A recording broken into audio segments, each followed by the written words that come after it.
Menerima kunjungan Perdana Menteri India, Presiden Prabowo Subianto menyebut mendukung pembangunan perguruan tinggi India di Indonesia. Perguruan tinggi yang bakal dibangun di Indonesia adalah Indian Institute of Technology dan Indian Institute of Management. Dalam pertemuan bilateral di Jakarta, Presiden Prabowo Subianto dan Perdana Menteri India Narendra Modi menyatakan dukungan terhadap rencana pendirian kampus India di Indonesia. Di antaranya Indian Institute of Management serta Indian Institute of Technology yang dikenal sebagai salah satu lembaga pendidikan teknologi terkemuka di India.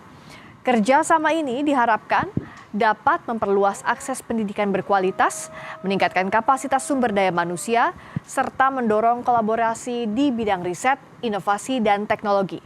Selaras dengan upaya tersebut, Indonesia dan India juga mendukung peningkatan jumlah mahasiswa Indonesia yang melanjutkan pendidikan di India.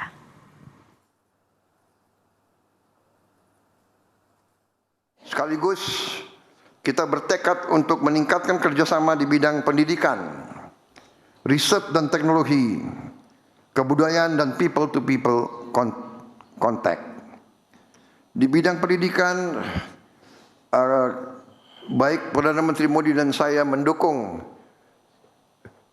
didirikannya kampus Indian Institute of Management dan juga kemungkinan Indian Institute of Technology di Indonesia dan juga meningkatkan jumlah mahasiswa dan mahasiswi Indonesia untuk belajar di India.